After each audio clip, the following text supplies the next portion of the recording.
Hi everyone, my name's Aidan, known on the internet as AJ. Today we have a quick beginner's guide for those of you wanting to get started in the First Descendant. Now, this is just a few quick tips to help you get started. For a full ultimate beginner's guide with links to resources needed for character guides and endgame prep, subscribe to this channel to see when I finish that. That should be coming up fairly soon. I'm just acquiring some resources to show you guys to use. Okay, let's get into it. Choose your character. So, you've begun the First Descendant and are sitting at the point where you need to choose your starter. Now this can be a worrying time, but don't worry. Whether there is a correct choice or not, all Descendants can be acquired for free in the game anyway, so it's not a big deal. So take a look at their abilities, cursory look, see what vibes with your playstyle, whatever fits your fancy, whether that be the class fantasy of being the big, beefy tank Ajax. Damn, boy.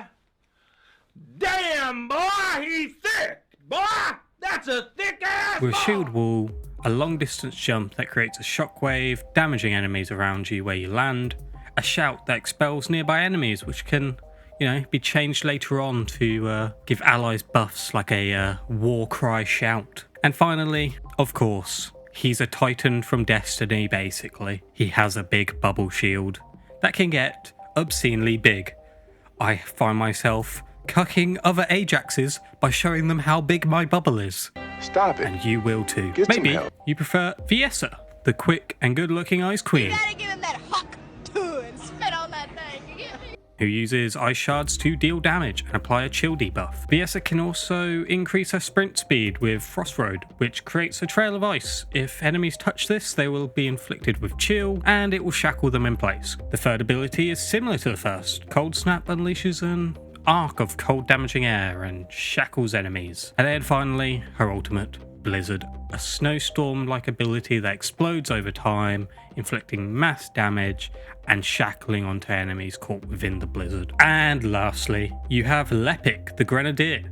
Less flashy, sure, but powerful all the same. Throwing grenades, shooting high-power energy blasts from his robot arm, and an overclock ability to up your skill power or later on your weapon attack power depending on what mods you have equipped. But if you're worried about the density of enemies with Lepic, don't, because his second ability is a magnetic pull type ability that pulls enemies in within a certain range to a floating center point, allowing Lepic to use his other abilities to deal mass damage to a tight grouping of enemies.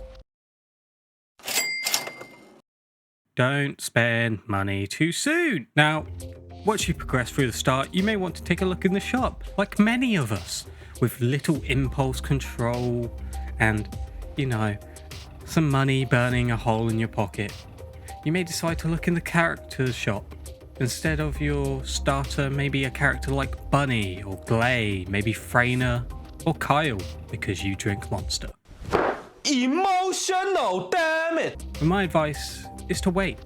Save your money, focus on getting through a fair bit of the game first, as you'll be given a bunch of characters early on. For example, Bunny, you were pretty much given very early on in the campaign, and other characters like Sharon, Freyna, Blair can all be farmed while going through the story. Brother,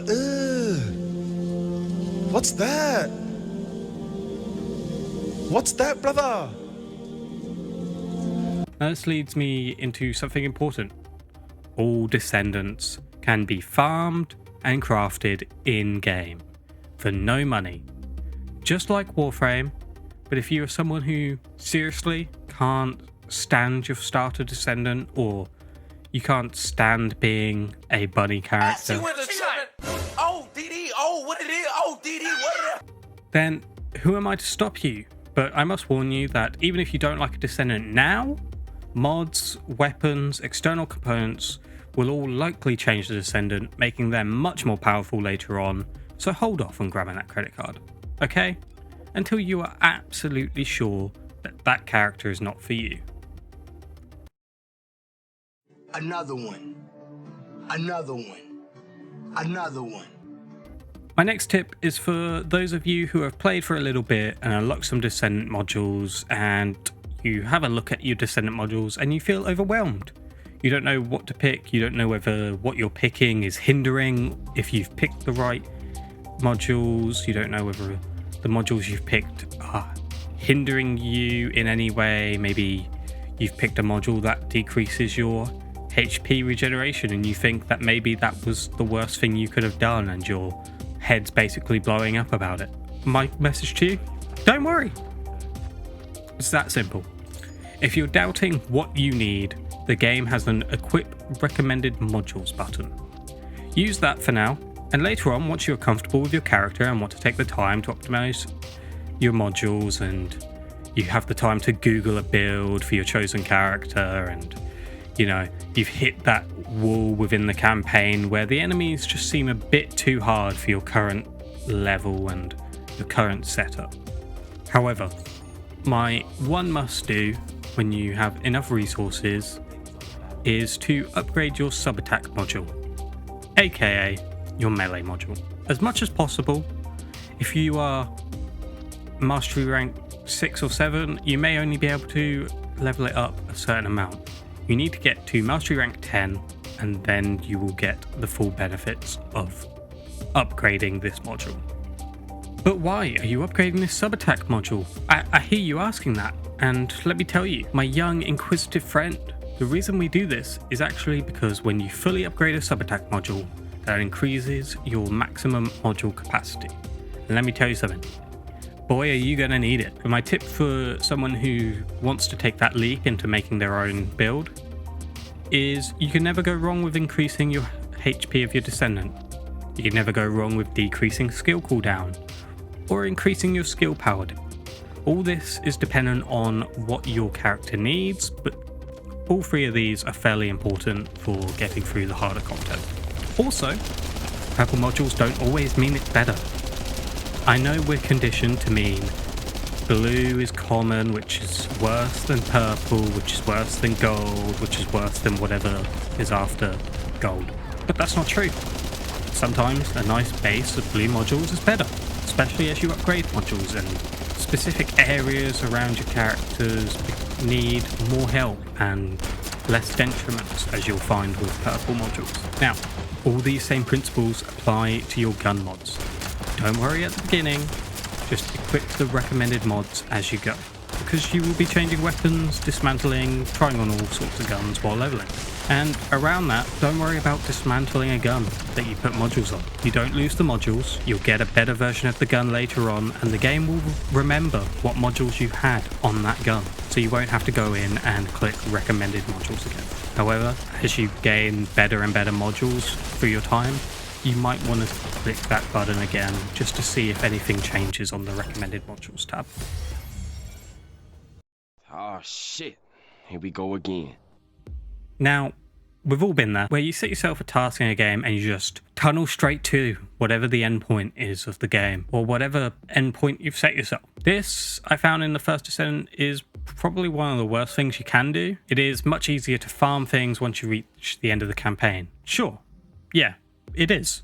However, that is a long time commitment to spend to just get through a rather lackluster campaign. And if you're not having fun doing that, you might want to take a break from the campaign earlier and go have fun doing other things like farming for a weapon or a Descendant. What I did while leveling and doing the campaign was set myself 2 side objectives: to go level up and to go farm a specific character. This broke up the game nicely for my short attention span and allowed me to chase the dopamine in a way that didn't burn me out. So say you're midway through unlocking all the areas in the campaign. You're basically halfway through the campaign, you have a bunch of areas, you have sterile labs, you have Hagios, maybe you have White Knight Gulch. You could probably find a way or find something to farm within these set areas. Or maybe do outposts and stockpile resources and amorphous materials for a while. Or one of the best things you can do while taking a break from the campaign is to go farm Thunder Cage materials, because you'll need at least 4 Thunder Cages. Now, the campaign and side missions will give you, I think, 2 Thunder Cages. so you might just need to farm 2. If you're stupid like me and you dismantled the Thunder Cage that you first got because you were like, it's level 1, and you got rid of it, then you'll need to farm more. But those missions are in the Sterile Labs, so you can have one of the best guns early, basically. What I'm basically trying to say is find your own path that runs parallel with the campaign. You don't need to completely take a break from the campaign. You can still do the campaign, you'll still get a bunch of rewards while doing the campaign, but find something to just break up the monotony of just running those missions one after another. I'm sure you'll enjoy the game much more that way. Do it! Just do it! Our final tip for the day centers around outposts. Grinding outposts will be what comprises 65 to 75% of the farming time, I estimate, in this game. So let's make sure you understand them properly and don't just do them like a typical bunny main that complains that you're not getting the rewards you want because you don't know how to stealth and you just keep running around in an outpost hoping to get what you want. Are you sure about that? Certain amorphous material can only be secured by successfully infiltrating an outpost. This means a Sharon is stealthing in, hacking all the terminals without being seen, no one else on the team is being seen, and then completing the outpost. How do we know which materials require stealth, you might think? When you are looking at what you want to farm, and you click on X or square for console, and I believe it's F for PC, it will take you to a list of places you can acquire the amorphous material from. What we are looking for is if the amorphous material is acquired by completing an outpost. By clicking on the piece that you want, and it will say, can be acquired from said outpost. When you click on this outpost to check if it's stealth or not, we need to mouse over the outpost, and you'll be able to scroll down on the rewards, and at the bottom, it'll say additional rewards for successful infiltration. This tells you you will need to stealth in order to get those rewards. If you do not stealth, you do not get these rewards.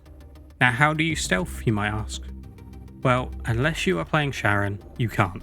I'm sorry, that's just how the game works. But you're in luck.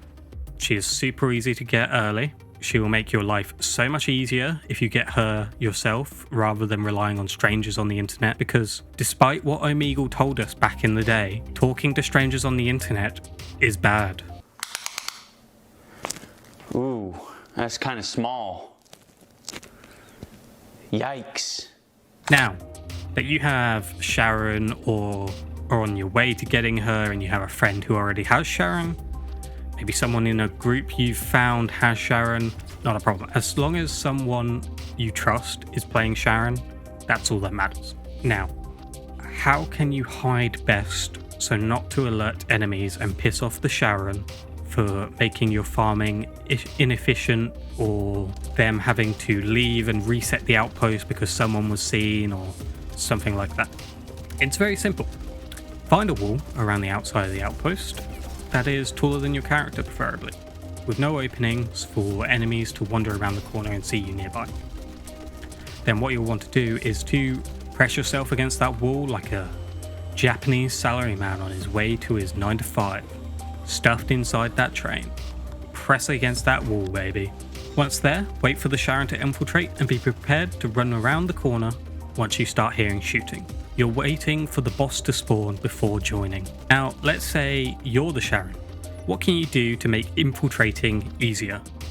Basically, what you want to do is have any modules equipped that increase skill duration. Ideally, for most outposts, you will need 15 plus seconds of duration on your stealth ability in order to complete them all in one go. However, if you are unable to have a duration this long, you can always do 2 points at a time, run behind a wall like I said earlier, press against it so that you're not deactivating the outpost, wait for your cooldown to reset, and go again. Just be careful what walls you press against, as you may find that some walls are outside the outposts area. Once you have this down on doing some lower level outposts, you may feel comfortable running the higher level outposts to get some higher level materials. Go into private match if you need to. It can be quite infuriating doing this in public with randoms. Just take it easy, learn as you go, and don't get frustrated if you get seen or someone messes up your stealth. It's bound to happen. It will always happen. You just learn how to deal with it basically as you go. You'll get there. So that's my guide and tips for new players looking to get into the First Descendant or are currently trying the game out. If you found this at all helpful, insightful, or some other synonym, do leave a like on this video. Comment down below any tips you might have for new players. Everyone needs to help everyone. It's the only way we get by in life. And subscribe to see when I post my next First Descendant guide, or when I will be posting my Ultimate Beginner's Guide, which will have resources and everything you need to get you going in the First Descendant. That should be coming along anytime soon. Also, if you would like to watch me grind the First Descendant live, give you tips live, help you out with any questions you might have, watch me create these videos, go follow me on Twitch at twitch.tv/itsaj, where I stream 3 to 5 days a week. Links to that are on my channel page and will be in the description below. So yeah, thank you for watching. My name's been Aiden, known on the internet as AJ. Thanks again, and I'll see you in the next one.